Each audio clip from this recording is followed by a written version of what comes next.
Ladies and gentlemen, and the misfits who refuse to be categorized, welcome to the World's Mayor Experience. I'm your host, Joshua T. Berglan.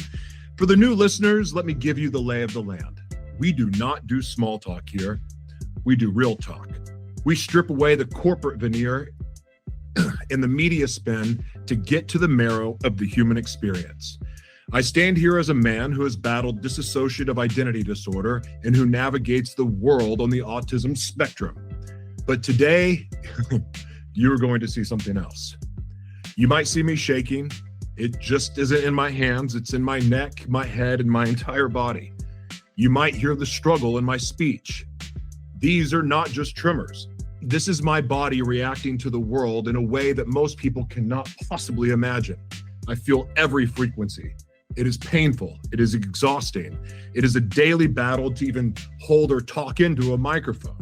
But I refuse to hide it. These are not my weaknesses. These are my credentials. Because when you have been broken by the system and when you feel the weight of the world literally vibrating in your bones, you learn to build something better. We talk a lot on this show about shadow prisons, the cages society puts us in. Usually those prisons are labels. You are a creative, so you can't be technical. You're a woman, so you can't work on engines. You are middle-aged, so you can't start a military career. But what happens when someone takes a sledgehammer to those labels? If you're looking for answers, whether it's about breaking labels, mental health, or media sovereignty, I have curated thousands of free resources for you. The best way to find them is to use my custom search engine called the Archives, built right into my platform. You can type in your struggle and let the library serve you. You can find that at www.joshuatberglan.com, or to make it easier, theworldsmayor.com. And for those of you who are done consuming and are ready to start creating, if you want to build a brand that is cancellation proof and a legacy that outlives you, I invite you to work with me. As the omni-media architect, I help visionaries weaponize their story to serve the world. You can find more information and all the other details at joshuatberglan.com. But today we are speaking with a woman who fixes narratives in the boardroom and fixes F-16 fighter jets on the flight line. My guest today is a living contradiction to the status quo. She's a global strategic communications leader who has spent 20 years shaping narratives across 5 continents. Wow. She founded the Betancourt Group, where she translates complex science from climate change to bioengineering into stories that humanize the data. Brilliant. But her resume has a plot twist that people rarely see. From 2015 to 2017, she walked into the aftermath of a plague. She served in Sierra Leone during the tail end of the Ebola crisis, leading communications for the country's first energy revolution. She sold hope in a place recovering from isolation. And then, at the age of 38, when most people are settling down, she decided to enlist. She serves in the United States Air Force Reserve as an Aerospace Propulsion Technician. That means she gets her hands greasy maintaining the engines of a F-16 fighter jet. She is a scuba diver, a mother, and a believer in big, bold moves. Please help me welcome the woman who operates in high-stakes environments, whether it's a policy meeting or a flight deck. Ladies and gentlemen, please welcome Angela Betancourt. Angela, how are you? Hi. Oh my goodness. Thank you so much for that introduction. It's an honor to be here. I'm grateful to be here. So thank you so much. I'm doing great. I'm feeling even better that I get to be here with you. Oh, love it. I'm really excited to do this. So in this broadcast, we don't do small talk. We do real talk. I have some questions for you designed to move from your time in Sierra Leone to the technical precision of the Air Force. And finally, your vision for the future of our planet. Now, but before we get into the interrogation, I have to ask you the question that really sets the frequency for this entire broadcast. Angela, what are you grateful for today and why? I'm grateful for a couple of things today, if that's okay if I share. Please. Grateful for strong coffee this morning. I make a very strong coffee, and I'm grateful for the strong coffee. I'm a toddler mom, as you mentioned, and it's been a day. So I'm grateful for the strong coffee. And then I'm also grateful to be here and to meet you. Truly, I am. Because today was just a day of a lot of work, this, that, and the other, getting the week rolling, Mondays, and then to be able to join you here, this has been a highlight of the day. So I'm grateful to that. You can't make me cry before we start, Angela. That's not fair. That I appreciate that. I really do. That's nice to hear. But I have to tell you, I'm equally excited about getting to know you through these questions and just really learning more about what you're all about. I've been following your journey since we first connected, and I just got to tell you, I feel privileged to get to interview you. So thank you again for being here. Thank you so much. All right. I'm so grateful. So let's start with the contrast. You run a PR firm, which is about perception and nuance, but you also fix F-16 engines, which is about binary mechanics. It works or it doesn't. How does the systems thinking required to fix a jet engine the way you fix a broken corporate narrative? What an incredible question. I must say no one's ever asked me that. I have to say that, yes, on the surface, they are two different things. But one, I love the challenge. I love being able to know that in my civilian job, I can really think about these storytellings and these narratives and these complex things that you can't grab. They're not tangible, right? Results are not immediate. And so there is something to be said about that kind of thinking and the strategy that I have to do. And it's challenging. And I think that when I'm wearing my rubber gloves and I'm in my uniform and I'm doing this work that is, as you mentioned, very binary, it's a completely different type of challenge, but both of them means that I have to be very focused. I need to focus in on the task at hand. And just like working with a client that has a lot of things going on, these many stories they need to tell, the values that they're trying to express to their audience, there's a lot of focus and strategy that needs to go into that. And the same is true working on these engines. We're never working on the entire engine at the same time. We're tackling one area of the engine. We're fixing one particular thing. So we're focused on that and we're troubleshooting that. And we're looking for, how do we fix this problem that's in front of us right now? And so in many ways, that feels a little bit like PR. I'm not tackling an entire industry at the same time. I'm with one client who has a specific mission, who wants to translate a certain story to their audience, and we're focused on that particular narrative. So it might not make sense to a lot of people, but in my brain, these are the synergies. These are the synergies between the two things. I'm focused on the task at hand. I am thinking about the bigger picture, because what you do in the moment does ripple into the bigger space. So if this bolt is not tightened here, you bet it's going to have an impact on something on the other side of the engine, right? Mm-hmm. But so I'm focused on what we need to do with the big picture in mind. And I would say those are the synergy between the two things. Such a great answer. You enlisted in the Air Force Reserve at 38. Society tells women and men that by nearly 40, our identity is set in stone. That to me is a shadow prison. What was the specific moment or trigger that made you say, I need to wear the uniform at a time when others are planning their retirement? Yes, thank you. I'm so passionate about this topic, and I just take a hammer to all of that.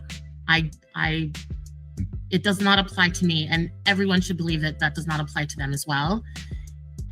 These are fake things that are created to limit people I don't know who's creating it. We just all kind of grow up and then we hear about it. And it's just this narrative that's been going around. I don't know where it started. I don't know whatever, but I just don't pay any attention to that whatsoever. I'm a very big fan of this age is the new that age. I'm a fan of that. 30s the new 20, 60s the new, yes, it is 100%. You are the age that you feel. And for me, in many ways, I'm thinking, I probably could have joined even later because of how I feel, but I'm glad I was able to join before the cutoff, which is 39.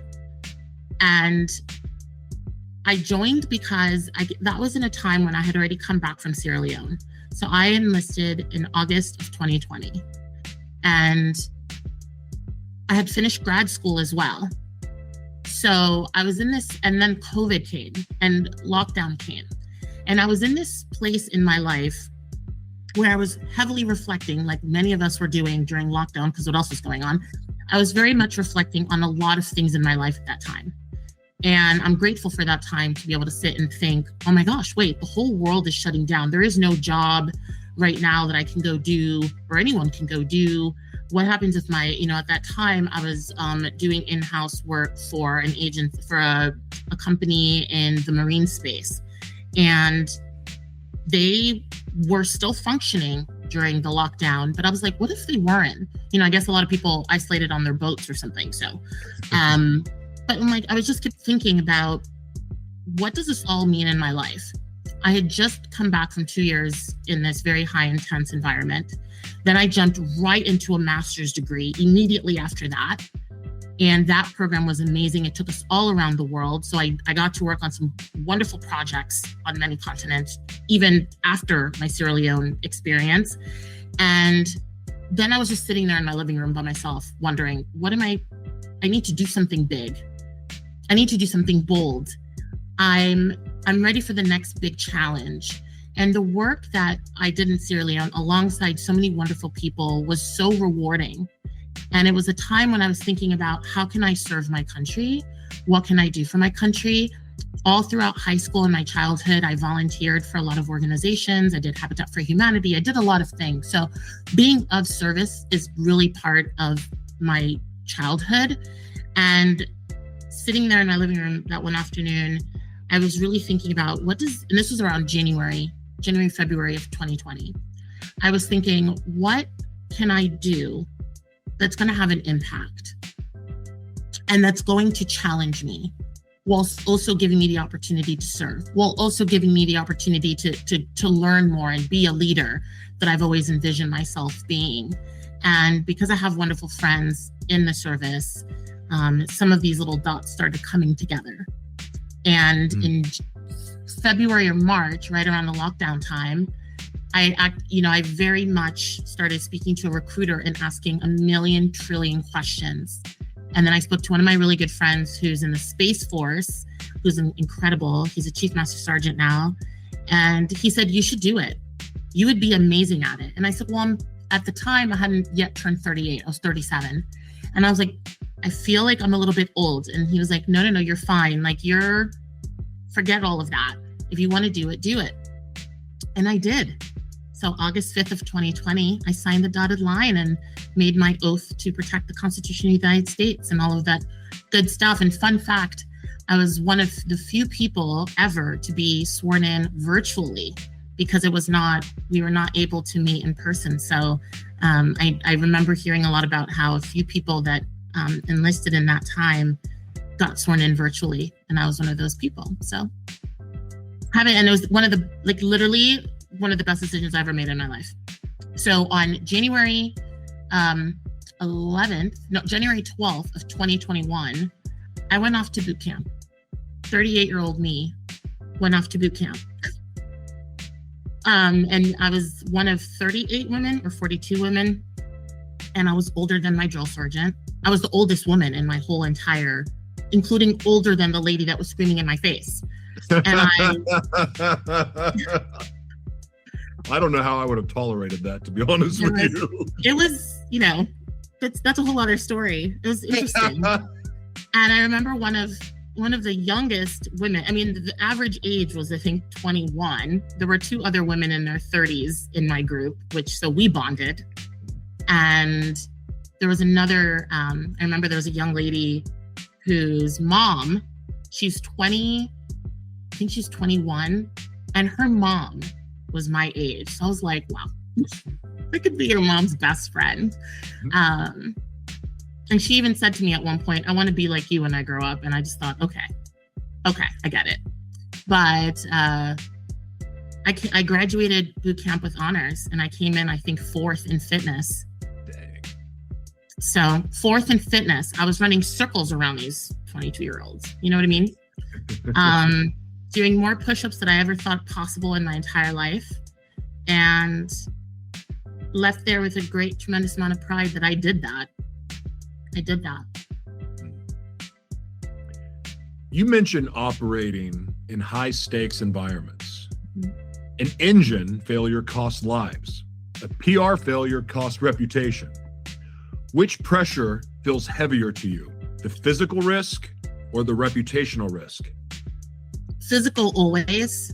Reputation is extremely important, but it doesn't matter if you're severely injured or something like this. So, you know, when I'm doing my military days, I'm still very much a rookie in my space. There are people in my shop that have been doing this for much longer than me, and their expertise is just something I admire so much. I have so much to learn still. And I love learning.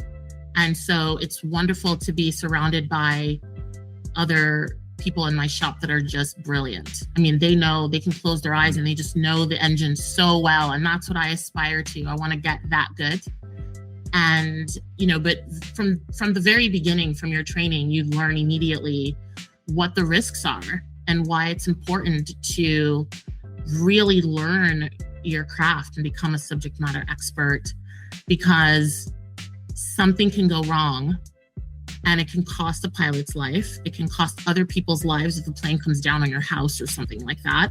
And so from the very beginning, from day one, you learn the how important it is, the work that you do. And so I don't take that for granted. Oh, no. It's very important work, and I take it extremely seriously, because people's lives are on the line. Absolutely. Yeah.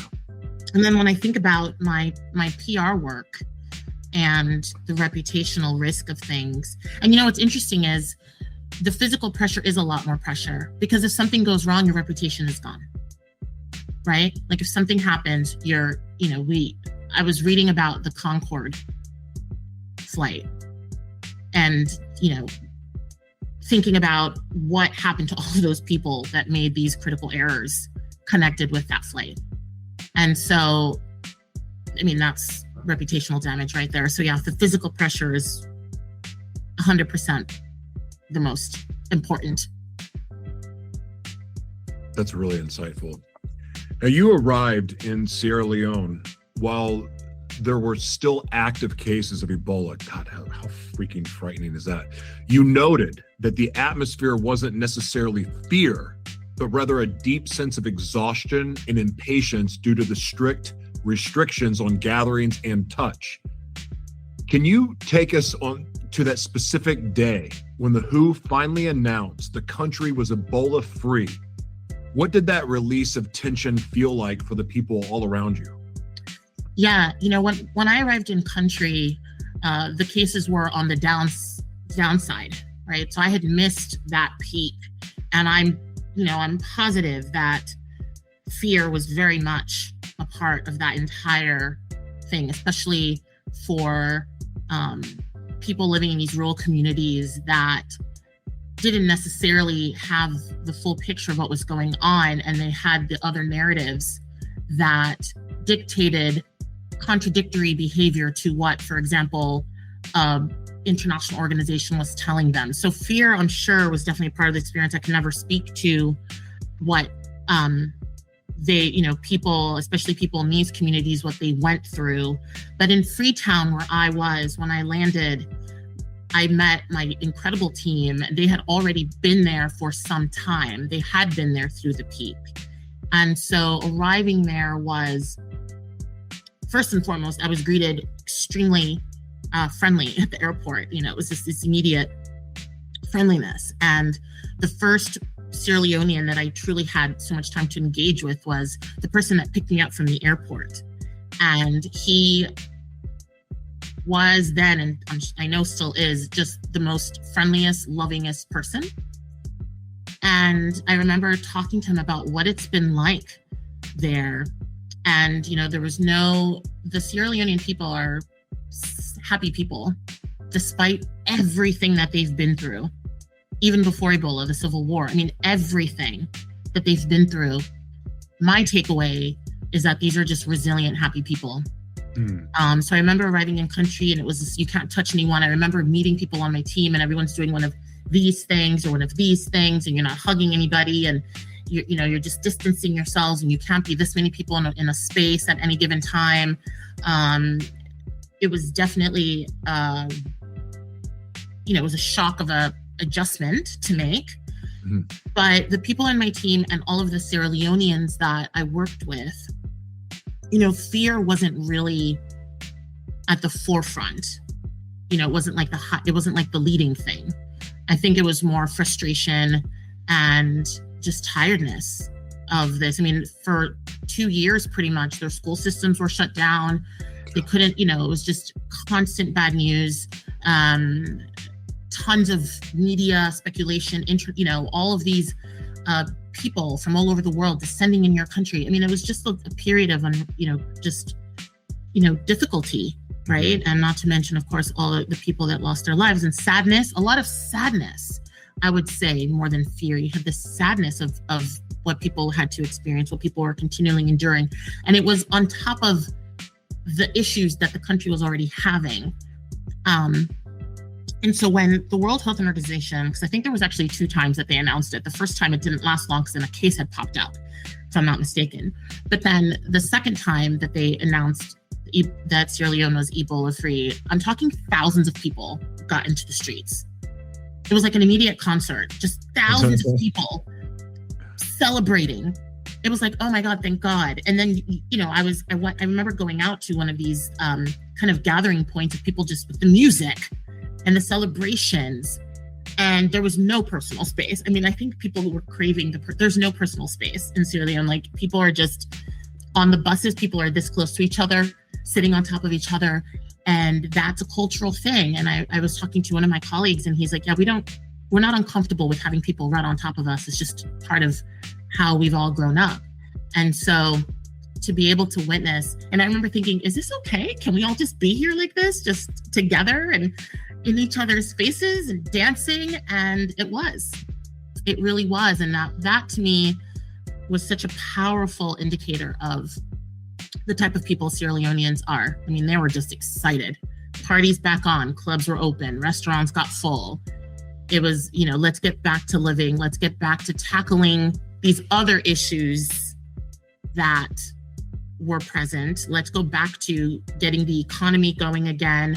Let's prepare for what's next. And the administration at the time was very big on, can we just move on from, okay, Ebola's over. Let's move on from this narrative and let's start the build back process. Let's focus on the future. I love that.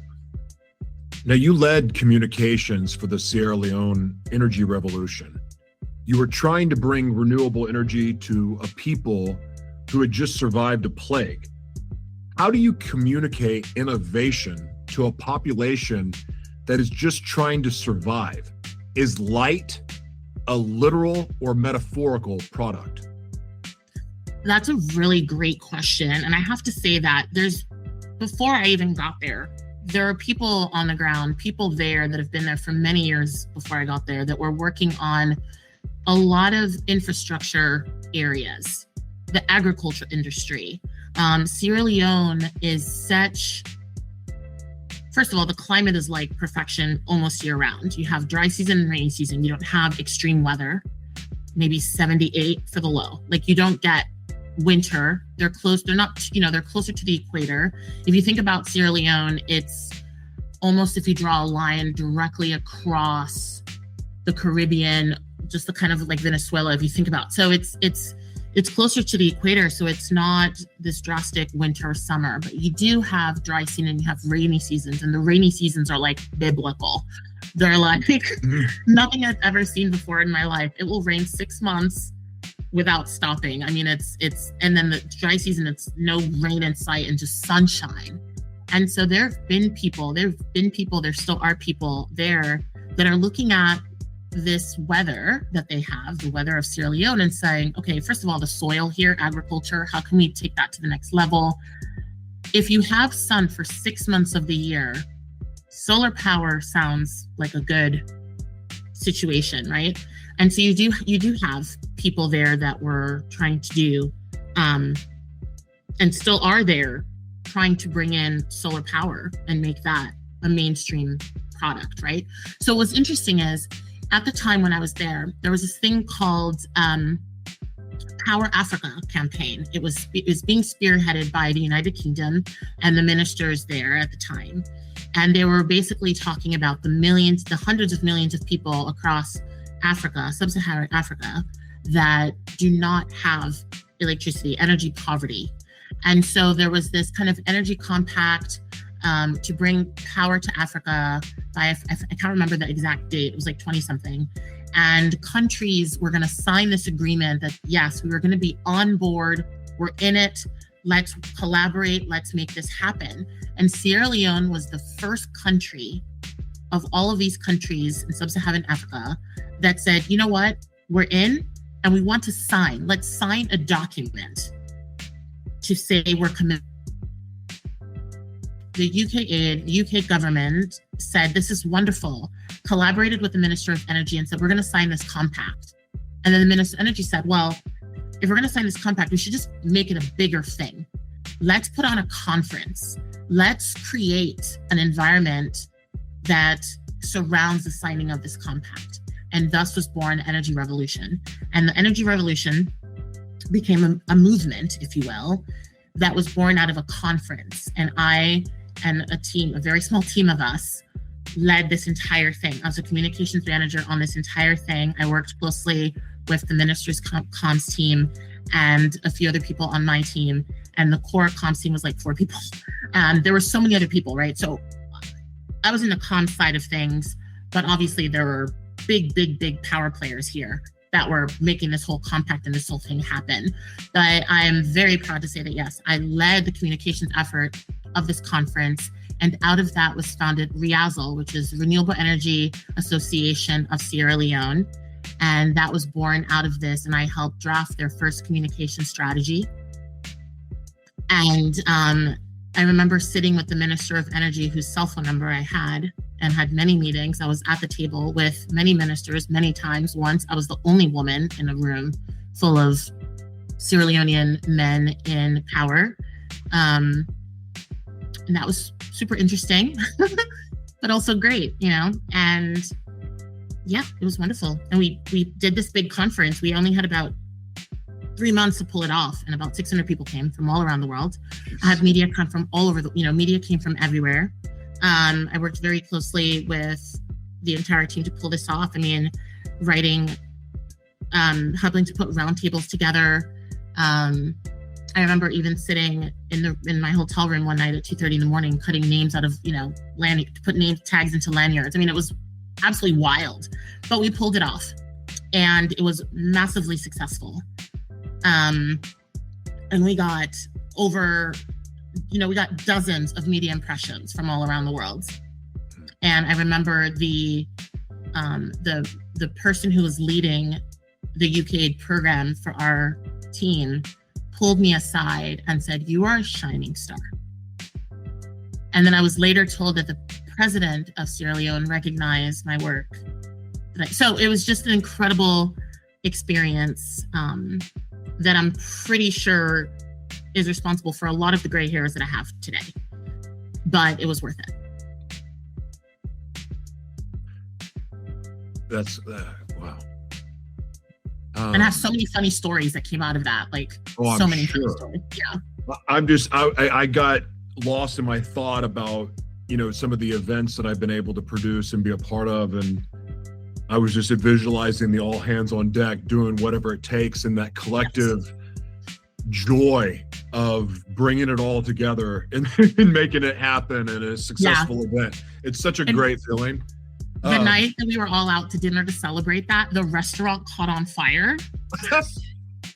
So I'm not trying to laugh at people's turmoil, but what? No one was injured, but we were in one of the fanciest, nicest restaurants in Freetown. We were all together celebrating, and the restaurant caught fire. I mean, literally the entire ceiling sparked up in flames. It was it was just like, a movie. I have so many little movie plot lines. Did a chant break out? The roof is that happened? It didn't break out, but I know someone said that. And it was like, we were standing in the parking lot staring at this restaurant catch fire. Luckily, no one was injured. The owner of the restaurant, very lovely person, rebuilt very quickly. The restaurant did reopen before I left Sierra Leone. So how about that? Wow. So in post-crisis zones, trust is by far the most expensive currency. Yes. The government and NGOs often lose credibility, as they have now. How did you use storytelling to rebuild trust between the people and the institutions that were supposed to save them? Yeah, so, oh my goodness, that's such a heavy question, because there were especially in Sierra Leone specifically, we were just one of many organizations that were there. And so I know the work that our team did, the SOBA team, was a lot about sitting down with people, visiting people, meeting people where they are. And that is, we drove 5 hours into these extremely remote villages to meet people where they are and sit with people, literally sit with them. So that's a huge thing. If you're doing work if you're a corporation and you're doing work that's going to impact people's lives, you have to really understand who your audience is. Who is this for? Who is your product for? Who are you building for? Who are you serving? Right? Who are your services for? So understanding who your audience is, and I was on a podcast a couple of years ago where I talk a lot about the power of your why. Why are you doing this? Because trust and authenticity and all of that is going to come from your values and the values that your business carries. And do you embody those values? Truly, do you embody those values? And if you do, then your actions need to reflect that you embody those values. When your words and actions align, you're going to have trust. The trust happens when you're saying one thing, but you're doing something else. You're doing something, but you're saying something else. We've seen this, we see this every day in society and around the world, in every industry, everywhere you look. You'll see businesses that say something, they say one thing, and then their actions are completely different. Or they say something, they project something, they unveil something, and if you just lift that lid, what's underneath, everything falls apart. So it's not enough you have to walk the walk. You have to talk the talk.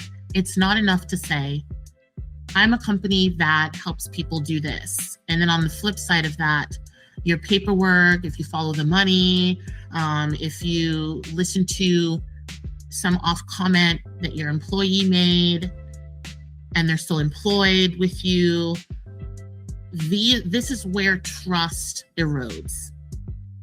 We're in the internet age, right? We're in the age of the hot mic, of the leaked chat groups, the leaked WhatsApp groups, right? We've seen this. We saw this recently in the news here stateside. This is the age where you're going to probably get caught out. You're probably going to get found out. Someone's going to leak whatever you said, which means you're not in line with the values that you're putting out there. And people are not dumb. you can dig around not very deep and find out a lot of things. So at the core is trust is everything.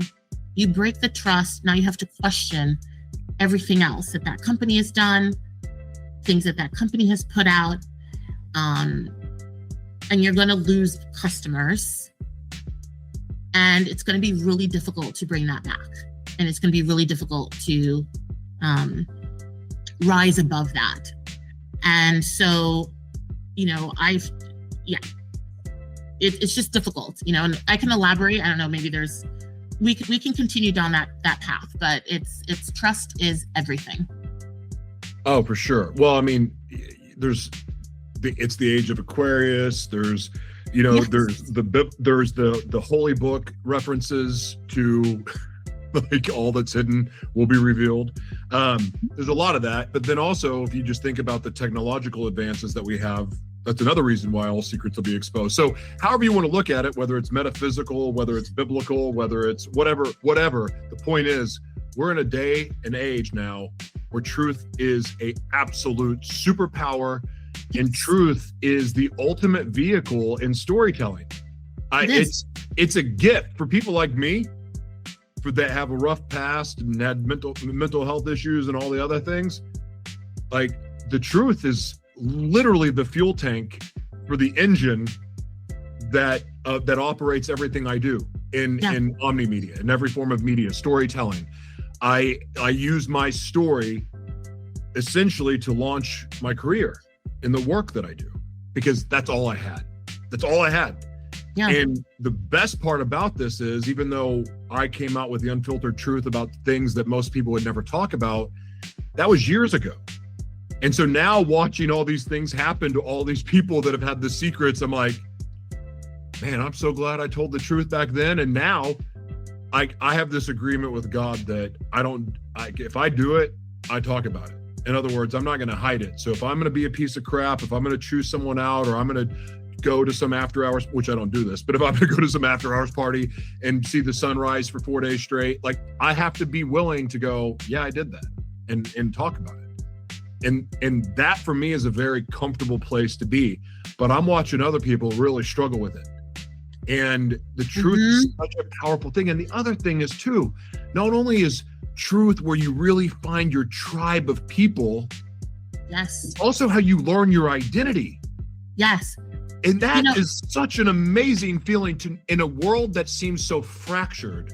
Yes. Be able, and by the way, in having a fractured soul in the sense of dissociative identity disorder, in a world full of dissociate, to be grounded and centered with who I am for the first time in my life when the world's going crazy is an amazing feeling. But that's not possible without being boldly, freakishly honest.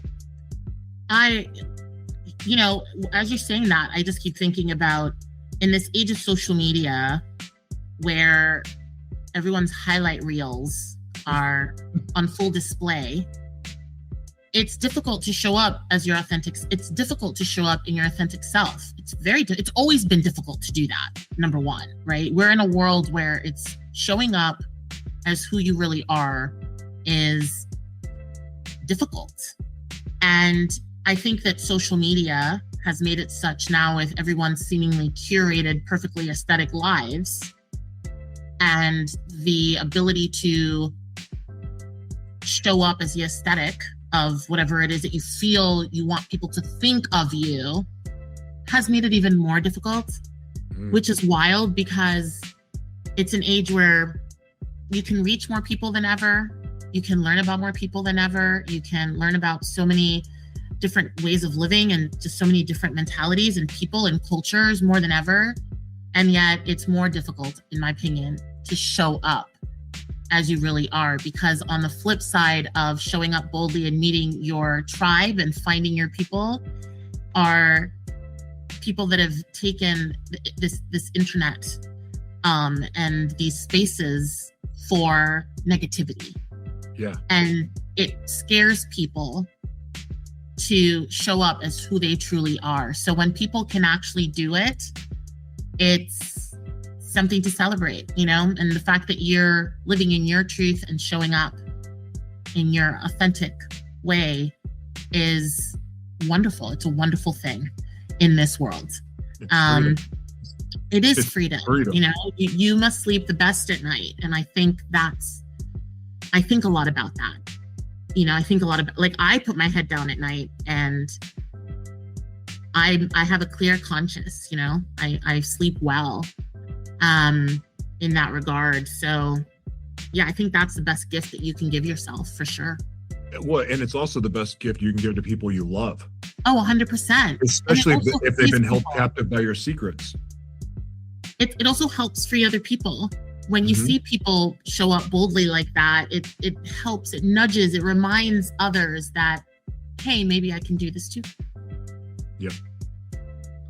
We talk a lot about media sovereignty on this program. Corporations often use greenwashing to hide the truth. As a communication strategist, where do you draw the ethical line? Have you ever had to tell a client, I cannot tell that story because it isn't true? I have avoided signing clients because it didn't align with what I wanted to do. And I think my 20-year-old self was very much about that in-house big name, working for someone and learning and all of that. Yeah. When I started freelancing and then ultimately when I launched Betancourt Group, I did so with a very clear understanding of the type of work that I wanted to do and that I wanted my work to align with my values. And yes, I have quite recently, I think too, actually, interestingly enough, felt something off about a conversation I had with a potential client. It's something just felt off. And I knew I wasn't going to move forward there. So yes, and I will do it over and over again. You know, for example, I'm not going to, as somebody in the climate space, I'm not going to do PR for an oil company. And I know how much oil companies pay for PR. Yep. But I'm not going to do it. I'm just not going to do it. And so I'm just going to avoid it to the best of my abilities. I think if I enter a situation where I was misled into thinking something was something else, yeah, I'm not afraid to cut those ties. I'm not going to. One of the things about launching my own business was being able to say yes to the types of clients I wanted to work with and to actively seek those out, and hopefully they would find me. So that's really at the heart of what I wanted to do. I don't want to take on an account that I just couldn't do it. Yeah. I respect that. I respect that a lot. And I mean, it's not the same situation necessarily. It's similar. I've been put in positions to, if I wanted the part for a certain role, I've been put in certain situations where, you know, I was going to have to compromise my values if I wanted to do that. To point it, I'm censoring the crap out of it, but it's tough. Because, you know, for me, I'm very, very ambitious. I have huge goals, insane goals. And when the shortcut temptation or like, hey, this is the fast track. Yeah. My experience, I'm fortunate that those shortcuts and those fast track things that I'd done in the past, I'm fortunate by the time I got into the entertainment industry, I'd been burned enough that I learned my lesson. And I knew, this is not where I want to go. This is going to lead me right back into the ditches I was already at, or even deeper levels of hell that I don't need to be going to. So, you know, taking that stand, it's uncomfortable because, especially when you're working in the entertainment industry where people will blackball you. Oh, yeah. You know, if you don't go along with what they want, they can blackball you. And that happens. It's happened to a lot of people I know. Even famous people. For sure. Even famous people that have been shut out of the industry because of whatever. So yeah. But I've learned one thing. There's something about the obedience to our, I'm not going to be religious with people, but we know when we're prompted between this is right for you, this isn't. When we get those little nudges in our stomach that go, people call it the Holy Spirit. Whatever you call it, God. I'm not going to argue with that with people, but for me, it's my relationship with God that goes, no, just trust the process. Trust my timing. Yes. Trust my timing. And I'm fortunate that I made enough mistakes and I gave in to enough of those things in my previous life to be able to walk away and go, no, I'm going to trust the process. And mind you, it's not easy. It's not always fun, especially when you watch somebody go take that part or that role or get that opportunity that I know I would have done better. I know it. I know I would have done a better job. It doesn't matter. I trust God's plan for my life and I trust the timing of it. But that takes a lot of discipline. This is not a planned question, but I want to ask you this because you take big swings. You make big, bold moves. So, and I want to tell you a quick thing about that too, that relates to your story, because also there was around this time, I think it was like 2022. So I'd finished tech school, I'd finished boot camp, and then there was 2 months of learning my Air Force job. And then I came back home and I was kind of back as a civilian, entering this reservist civilian life. And I remember applying for a position that I wanted so bad. I wanted this position so bad. And I did everything. It was like jumping through hoops to get all the paperwork together. It was overseas. It was in the Middle East. And having this experience in Sierra Leone. And now, I was like so amped and so ready for an opportunity like this. Or maybe this was just before. Yeah, this was just before my military. Sorry, I'm messing up the timelines because there's so many things that I've done. But I wanted this job so bad. It just felt like I wanted it so bad. And then I didn't get it. And not only did I not get it, but the way that I didn't get it or the way that I was rejected by it was so kind of harsh. And it just it hurt me. And I remember telling my friend at the time, I was really upset. I was crying and stuff. I was really upset. A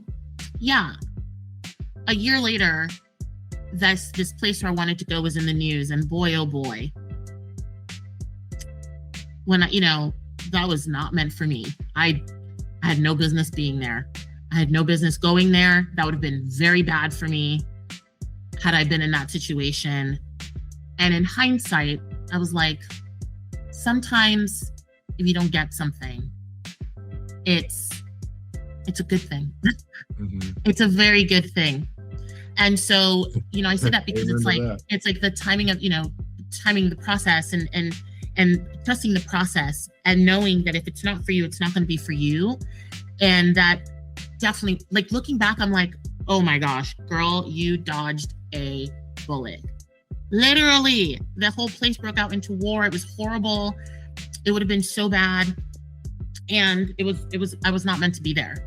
Yeah. And I was devastated at the time, but in hindsight, I understand now because that was not my path, So I love that you said that because, and also I don't know if you believe in manifestation, but I do. And I really believe that you can want something and it's not just going to show up when you want it. And you have to trust that eventually you have to believe. It's not just trust, you need to believe. That's a whole other hour I can spend talking about that. But I completely agree with you. I completely agree with you that, sometimes you just have to say no. And that's been true for me in many levels. And sometimes, it's almost like sometimes I get tested almost. And I'm like, yeah, no, I'm still saying no to that. Even though it's not the easy no, but you have to trust the process 100%. Why settle for good when God has a great plan for you? Amen. Oh gosh, that conversation alone, we could spin off for 3 hours, but I have other questions I want to ask you. Yes. But my goodness, like that right there, what we were just seriously, I would do a whole broadcast with you just on that. I could talk about that for a long time. Yeah. Oh, for sure. Now, your son, he's 2 years old. And while he doesn't understand the uniform yet, you are balancing being a CEO, a reservist, and a mom. Since your service is just a few days a month and allows you to see him after work, how do you manage that mental switch? How do you go from fixing a turbine to being present for a toddler in the same day? It depends on the month, and it depends on what's happening. It is, it is not easy. There is an hour drive between getting off from work and picking up my son. Oh, have mercy. And so there's a lot of decompression that happens in that hour. So I try then. My husband is also a reservist. We serve and report together. So when we're leaving base, we sit in the car, we'll talk about whatever we're talking about, and we'll switch subjects, or that's the time to just kind of switch gears. It's helpful. So I am grateful for, even though it's annoying and sometimes you get stuck in traffic and it's the absolute worst, that hour to pick up our son is good. It's good. It kind of helps me just kind of, put that aside now, which is another interesting thing really quick, is that my military work is, it is, when I'm done, it's done. And I've left the room. Tools have been put away. My PR job, on the other hand, kind of lives with me on the weekends and in the evenings. And, I'm turned on a lot. And, it's harder for me to shut that off. So that's a lot harder. But switching from, kind of military mindset into mom is a little bit easier, in that I can very much leave military there. Right. But not always, right? Some days I'm thinking about, beyond my work, there's other military leadership things that I want to do. I'm also very ambitious and I have big ideas and I want to do a lot of things. Sure. So sometimes I'm not necessarily talking about the work I just did, but I'm thinking about the military programs and the leadership things that I would love to do and this and that. So I just try my best. I take a deep breath and I focus on what we need to get done that evening.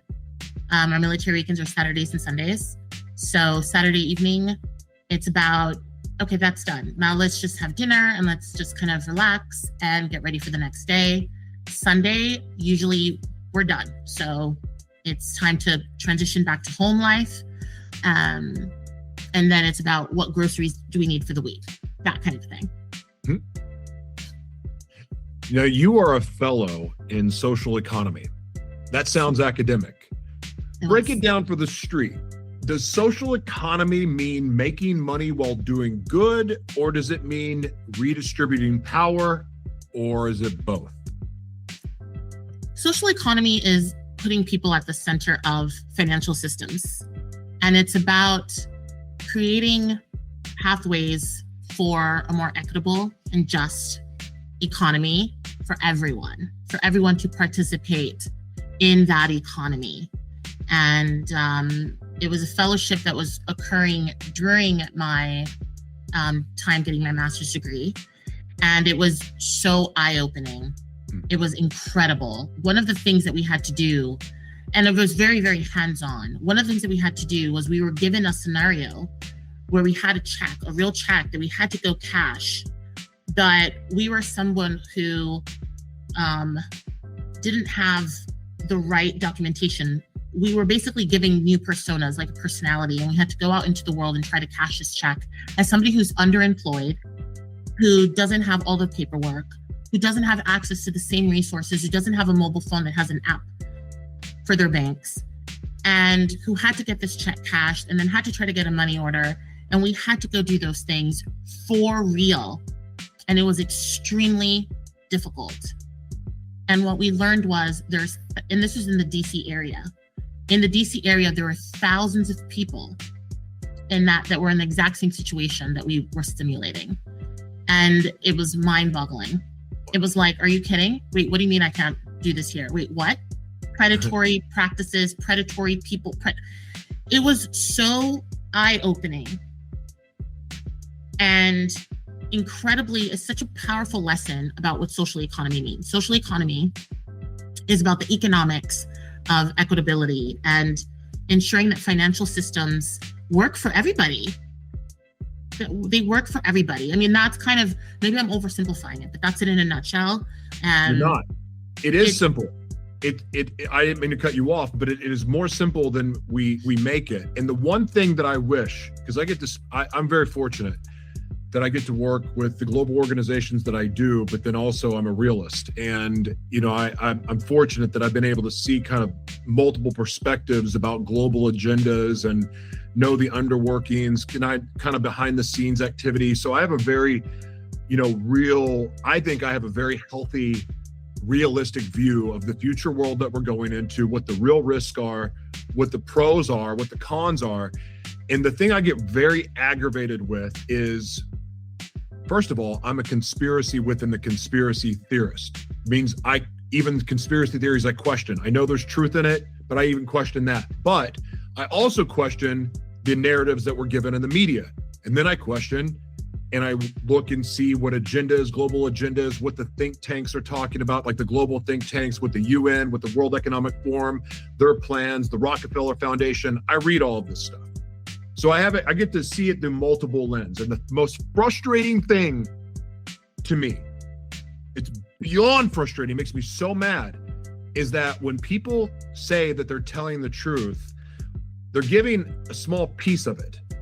They're not giving the full picture. For instance, the UN comes out with Agenda 21 and Agenda 2030, and there's Agenda 45 out there somewhere, but they came out with that. So then the conspiracy theorists get their hands on it and go, oh, we're going to be enslaved and we're going to have our freedoms taken and blah, blah, blah. And they're kind of right. Then you have, but the other people that are saying there's hope and opportunity for all, and we're going to make it fair, and we're going to provide resources and infrastructure and clean water. And okay, right, that's all great.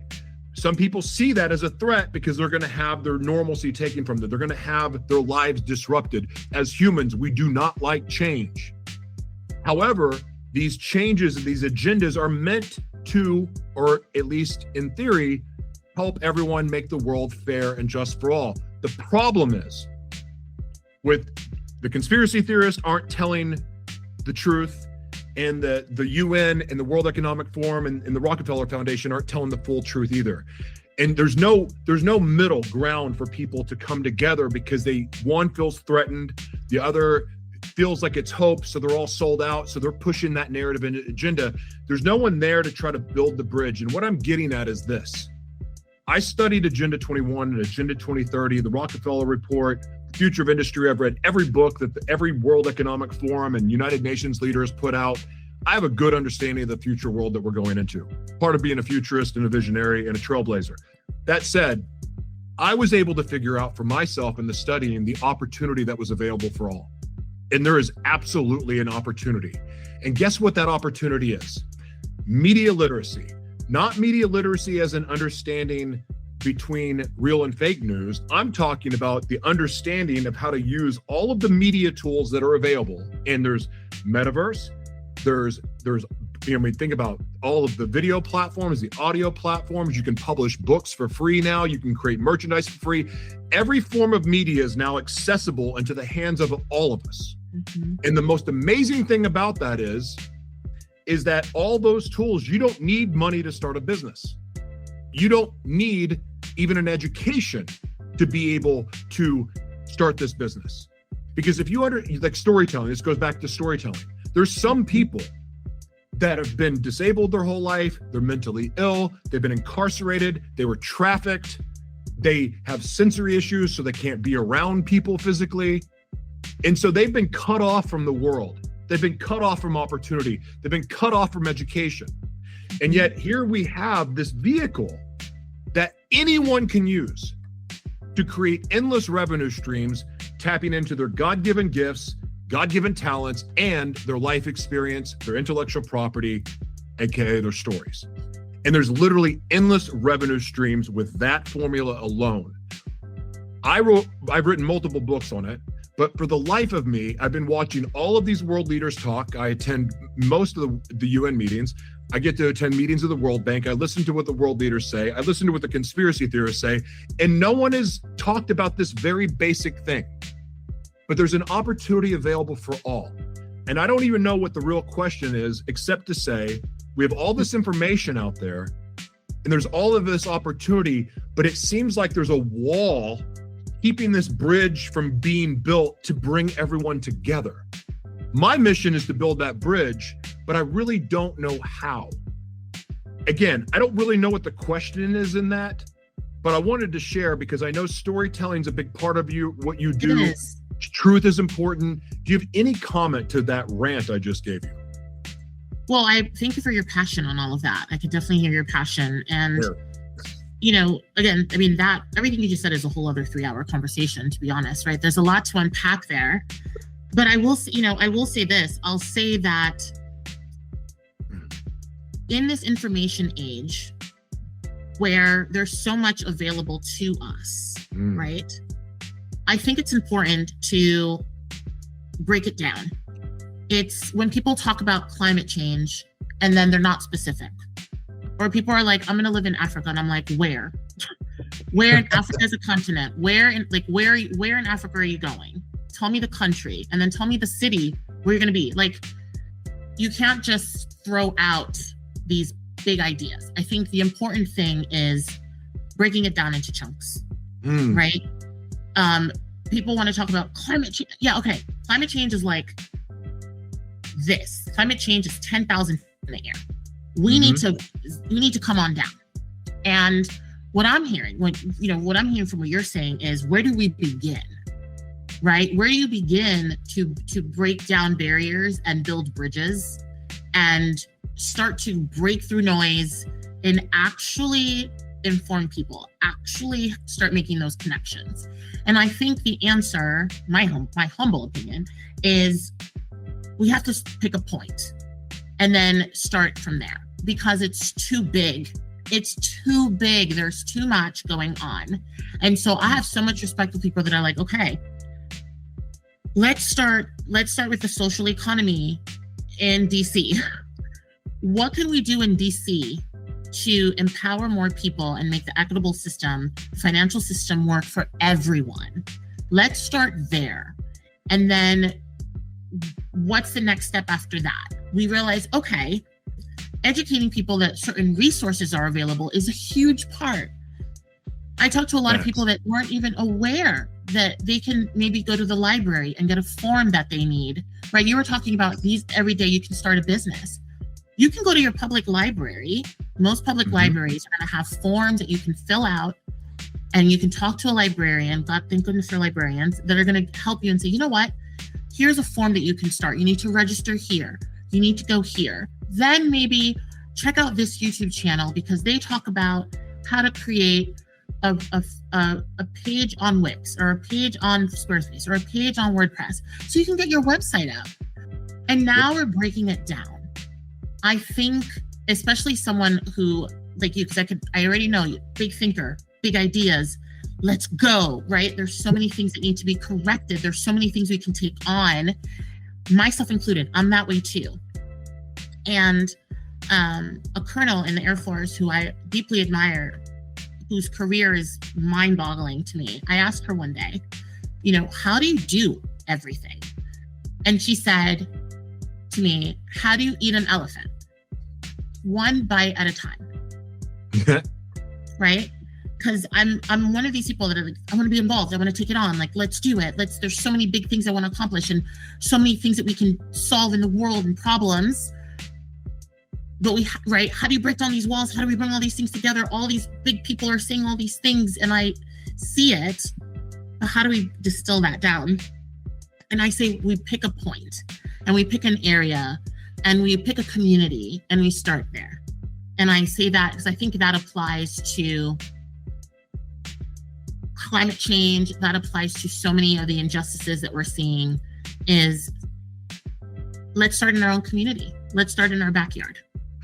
Can't change the world until you change your community. Yeah. Are people in our backyard aware of these resources? Are they aware of these books that are available? Are they aware of these programs that can help give them knowledge about certain new tools? Right? In Sierra Leone, I remember talking to people about like Facebook 101. Right? What is the 101 you can do in your community that's going to start that empowerment process, that media literacy process? And so when it all feels so crazy and overwhelming and big, I always like to bring it back to the community.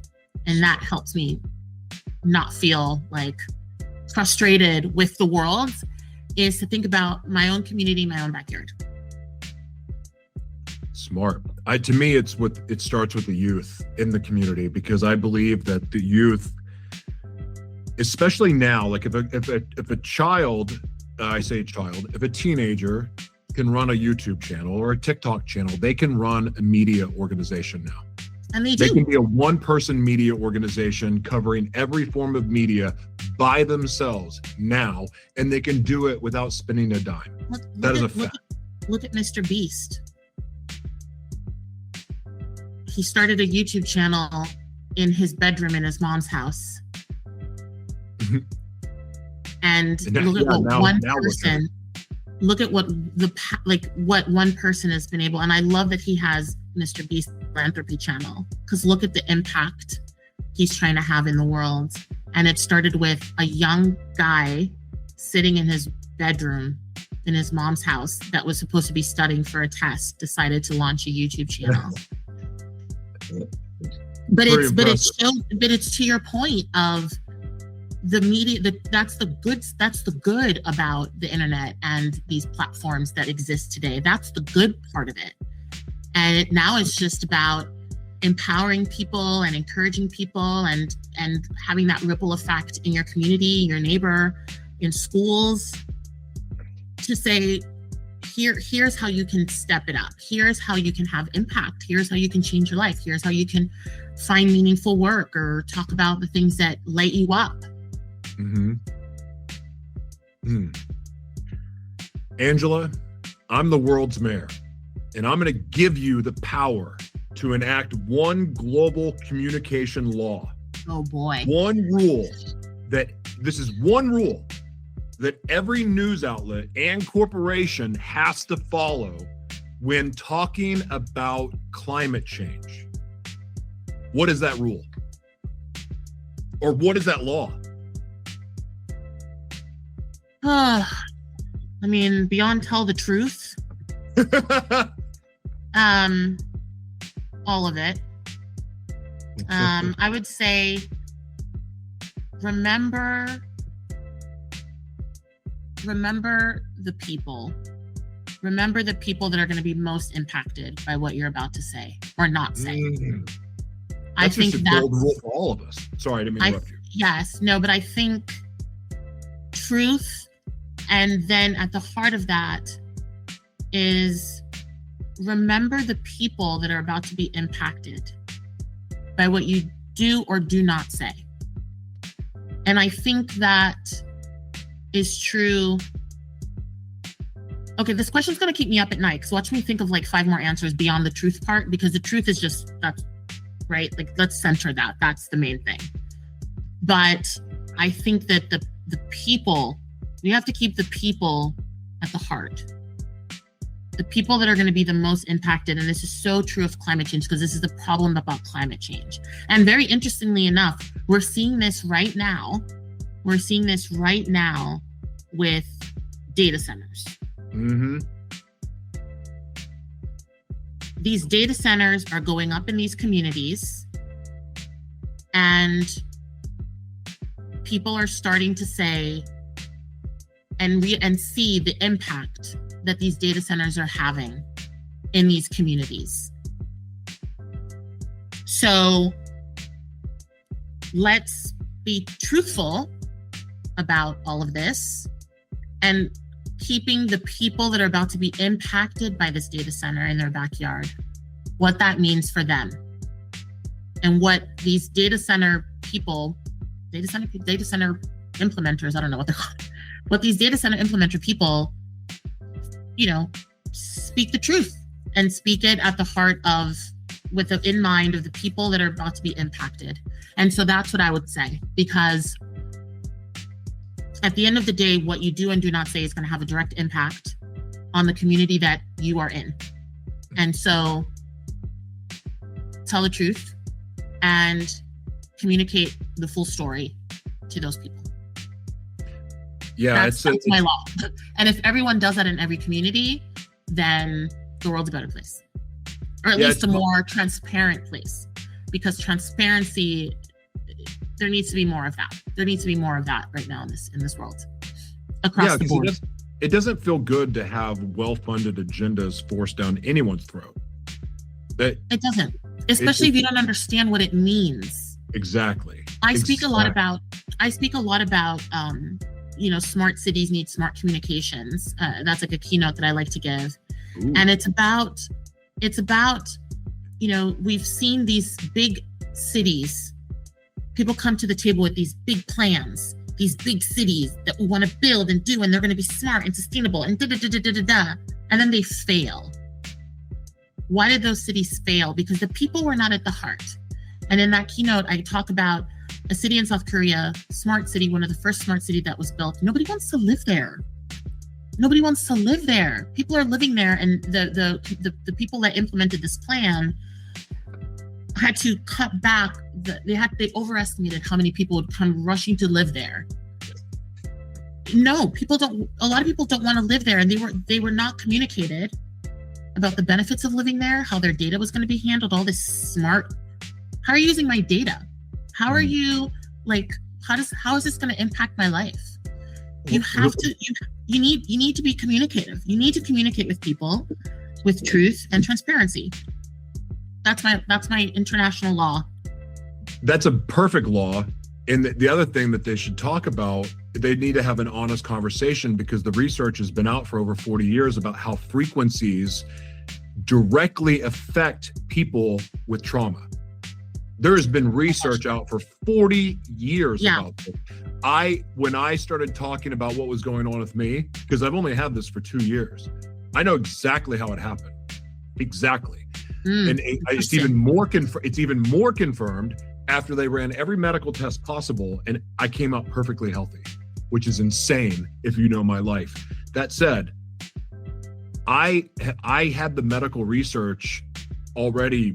Like, I'd already found it, because the way I was trying to heal from dissociative identity disorder and uncovered a bunch of research about how frequencies affect people with trauma.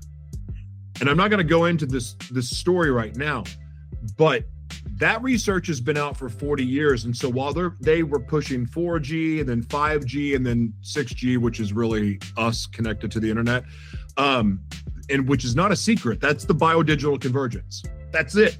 And how that happened, I'm not going to go into that right now either, but I know how that happened. And there's a lot of people right now being affected negatively about all of these frequencies in the air, but they weren't honest and forthright about these changes. Instead, they're like, ooh, 5G, everything's connected, it's super fast. And it wasn't really that fast, by the way.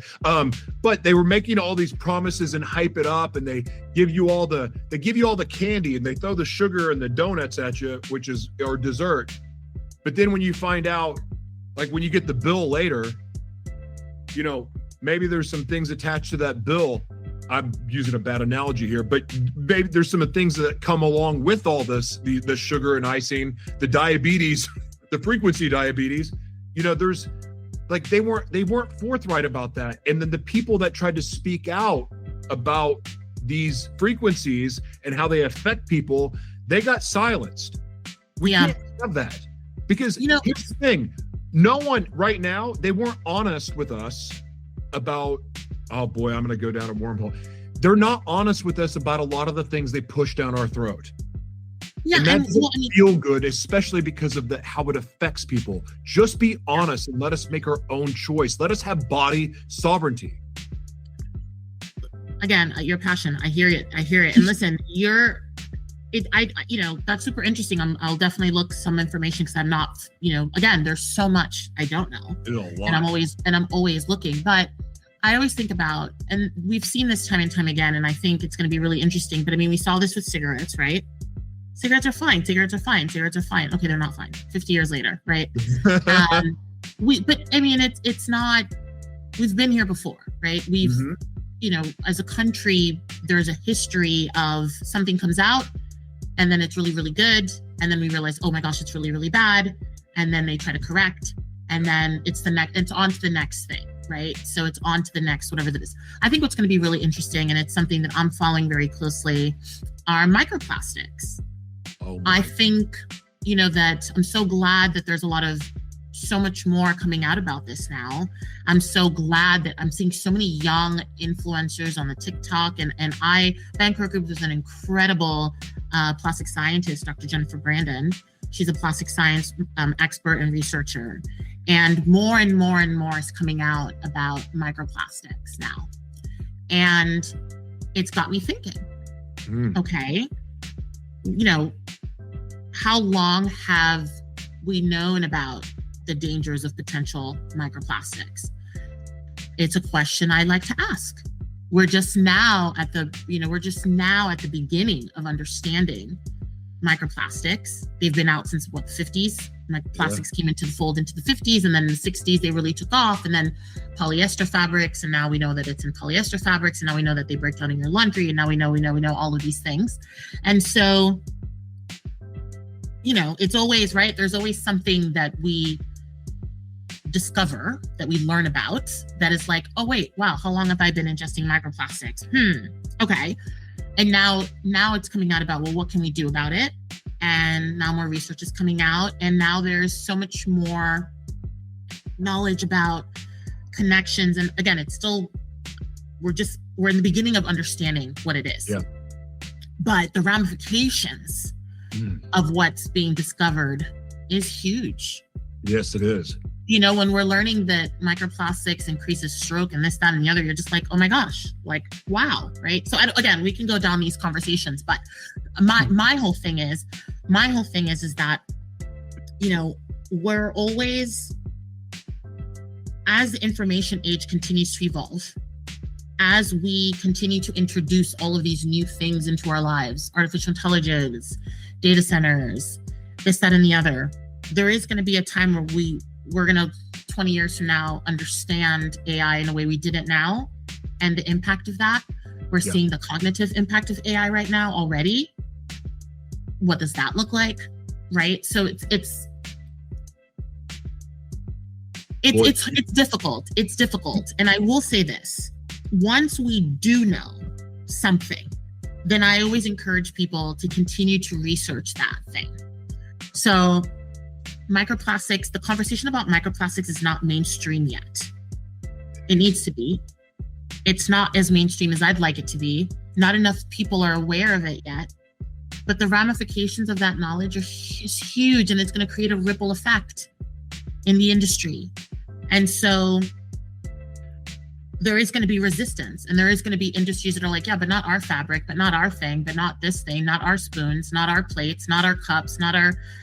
There's always going to be that. And so knowledge is power.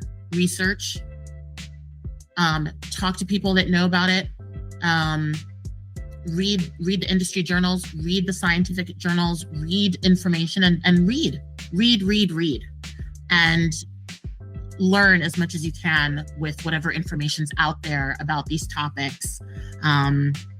Because it's important. It's important that we become aware of what's happening. And so if anyone has a data center that's about to go up in their community, read and talk to people and ask questions, and don't be afraid to send that email and say, what is this going to mean for me? And what's the impact? That's the most that we can do. Yep. And then the responsibility falls on the other party now to be transparent and truthful, even though they might not be, but they should be. Right. And those are my thoughts on that. Yeah. There, one thing I want to throw at you to look up, and we're not going to discuss this because this will literally take 5 hours, is smart dust.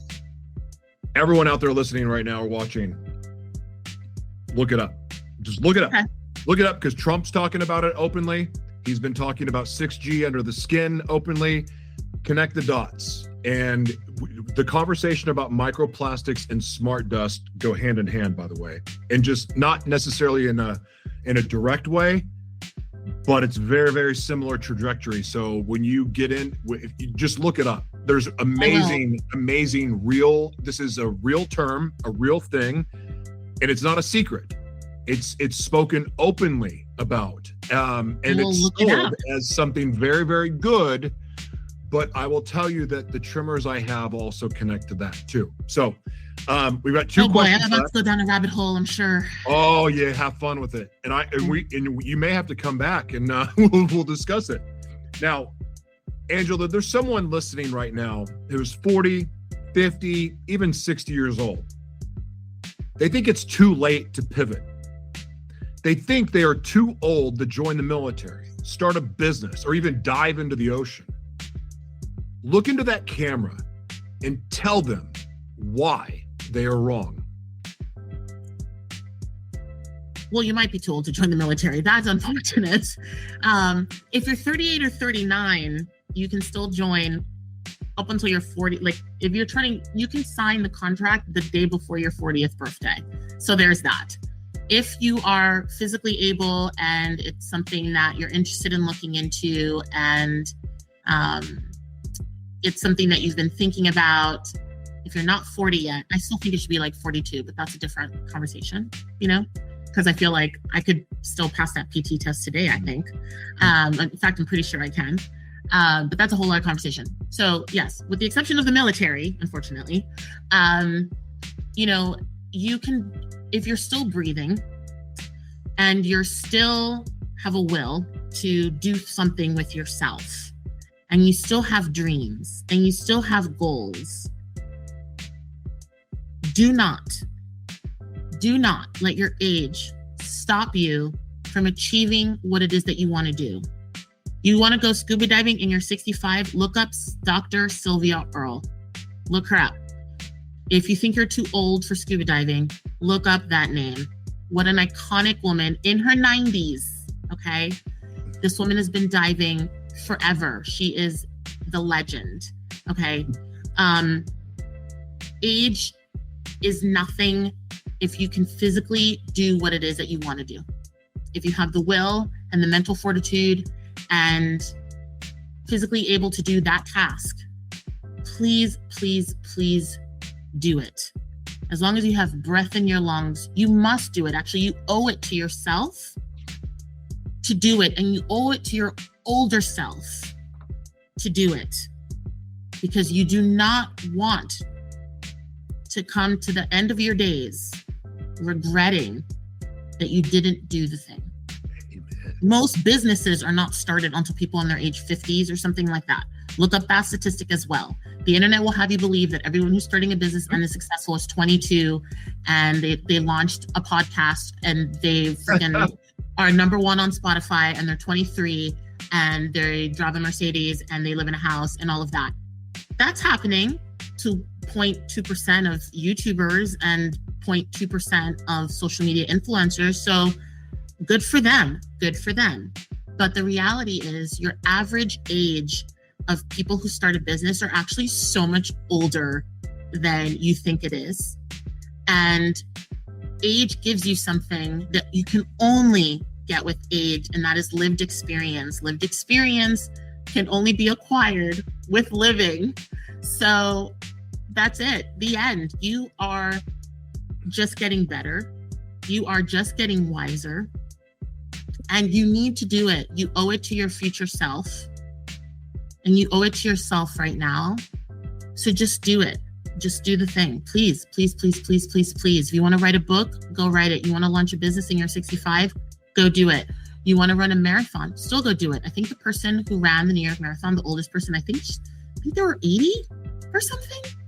It can be done. It can be done. And so I just urge you to please, please do it, and do it proudly and do it boldly, and don't be afraid. You will be afraid, actually. It is going to be scary, but the reward on the other side of a big, bold move is incredible. So please, please, please do it.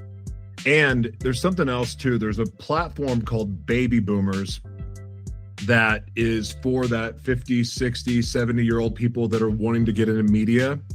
Yeah. There's people that are leaving legacy pieces for they're starting podcasts and leaving legacy pieces to tell these stories for everyone, but then really leaving it behind for their youth. I will tell you, I talk about this about media all the time. I learned through new media. That was the vehicle because I wasn't going to get access to traditional media. That said, we can't, like, the new media people are never going to have sustainable careers in new media without knowing the fundamentals of traditional media. That's important. And so the old school media people that have been aged out supposedly of their traditional media and don't really want to tap into the new media, I got to tell you, there's a real big opportunity there, especially for teaching the younger generation the fundamentals of media, because you learn that, it makes everything you're doing with new media it gives you that opportunity to really create a solid foundation to launch off of. A foundation is super important. And luckily, there are so many ways to acquire that foundation now that does not require having to go back to school. 100%. There are so many ways to acquire information on and offline. Go to your library. I'm telling you, if you don't have that kind of internet access that you need, or you don't have the laptop that gives you that, starting your local library, because you're going to find so many great resources there. There are so many people listen to, and that's the other thing too, is be mindful of the media that you consume. 100%. Find as much in a world where you can turn on any channel and doom scroll forever, because you can, but there are also a lot of uplifting, wonderful, empowering things that you should be listening to that's going to help give you that extra oomph. There are a lot of people in every genre and every business thing, of every interest. There are people out there, you just need to find them. They're easy to find, actually, that are out there giving you the tips and the tricks and setting the example for what it looks like. I love that in the beauty space, even, and especially for women who sometimes, this thing about after 40 you start to get invisible and all of that. Oh my gosh, I just put on my little air plug things and I just shut all that out. Oh my gosh, just shut it all out. They are wrong. There are so many women right now that are of so many age groups online that are living their best, biggest, bold lives, and they're 50 and 60 and 70. Follow those women. Listen to those women. Those are the women you want to be listening to. Look at, if you need more social proof, look at the celebrities that are out there killing it, even if, they rub you the wrong way or whatever. But I love looking at someone like J-Lo, who's in her 50s, and she's not slowing down. She's not slowing down. She's out there making the movies, making the songs, going on tour, going on concerts, raising her family. Love her or hate her. There's actual social proof everywhere you look of people that are out there winning in every age group. And I just highly advise that. And if you can sit down with an elderly person in your community or someone in your own family, talk to them as well, because we just undervalue older people too much. We don't give them enough. We just need to elevate them so much more. I'm so blessed that I come from a family of just powerful women, and women that are, my mom's in her 80s and she's still traveling and she's still living and she's still walking and she's in her friends group and she's just amazing. And I look to her. Those are my role models.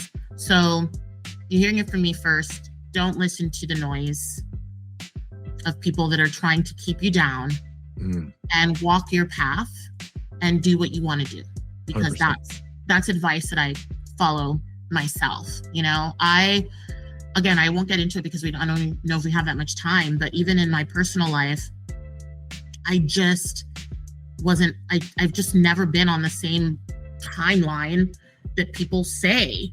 It's just not been my reality. I joined the Air Force at 38. I gave birth to my first child 3 days before my 41st birthday. I don't care if people are calling me old. I don't care if people are telling me you shouldn't be whatever. Why are you doing those things? Be weary of those people also. Be weary of the people that are like, why do you want to go do that in that tone? Stay away from those people. Yeah, there's no gatekeepers anymore anyway. There's no gatekeepers. There's no gatekeepers. Gatekeepers, and more than ever, you need to find people that are going to cheer you on and say, hell yeah, go do that thing. Hold on. But wait, really quick though. There is no people cheering you on in the hero's journey, especially at first. It's very lonely. It is the most isolating, lonely thing ever. When you pursue what you're called to do and you take that leap of faith, you're part of the test of the hero's journey is that there's no applause till the end. There's criticism, and the people that are closest to you that you think are going to be the ones to support you, not so much. And also to your point on that, not only it was interesting for me because for me it wasn't so much. Definitely there were lonely moments, but the people that dropped off,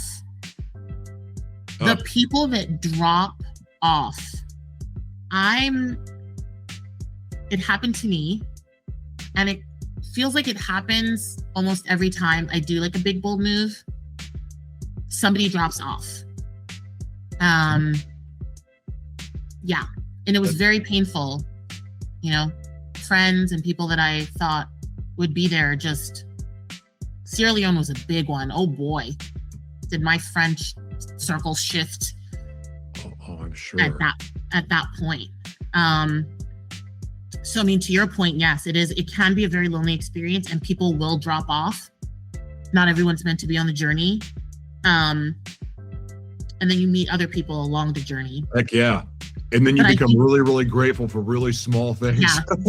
And look, the applause might never come. Like you can't be doing it for the applause. No.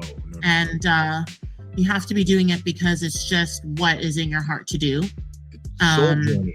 It's like, for me, it's the place of, I'm gonna die. If I don't do this, I'm dying.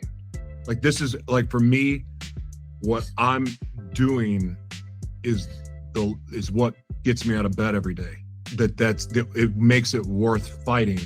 It makes me worth not giving up, is because it's my soul's purpose. Yeah. If that's what I surrendered to. I surrendered to that call. And so now it's my lifeblood. It's the only lifeblood I have is doing that. And if I deviate from that path, then I'm going to die. I would say I'll applaud this. Congratulations. Sounds like dream job. People think that the dream job is an actual job, and it's actually not. Sierra Leone for me was a dream job, but it wasn't just because I was sitting in this room most days typing up a report.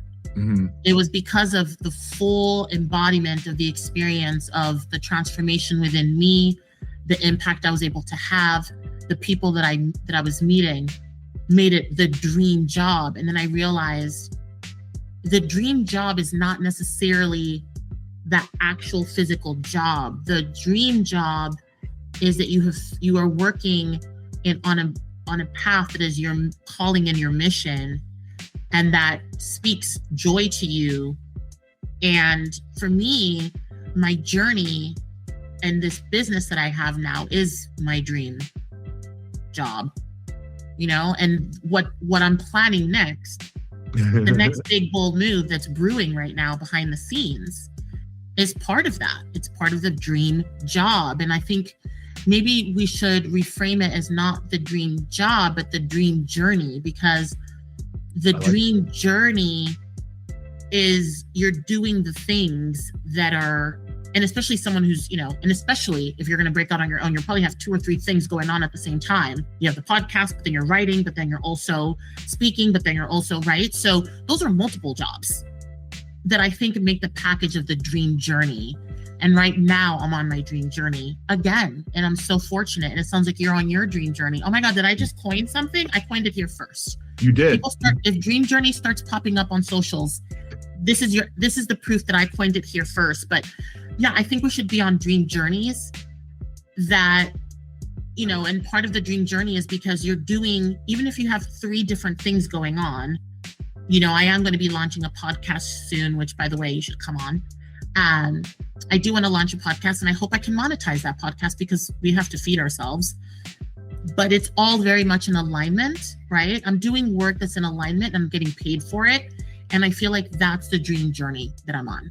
And we should all be at a dream journey, which doesn't necessarily have a destination. You're just continuously doing the work that wakes you up in the morning, fills your cup, pays your bills, and helps you connect with others to further the knowledge, to further the wisdom to people that are listening, to people that are buying your services. Oh my gosh, I'm just so glad this is being recorded because I'm really on a thing right now. This dream journey. I'm on my dream journey again. I was on a dream journey in Sierra Leone. I'm on a dream journey again. And I want to continue that dream journey. And I hope other people can find that dream journey. I'm writing this down. Dream. This is so good. Well, by the way, your podcast will serve as a great commercial for your business. Like you can make your own commercial. And it will. And it's all very organic. It's coming from an organic place. It's coming from my soul. It's coming from my values.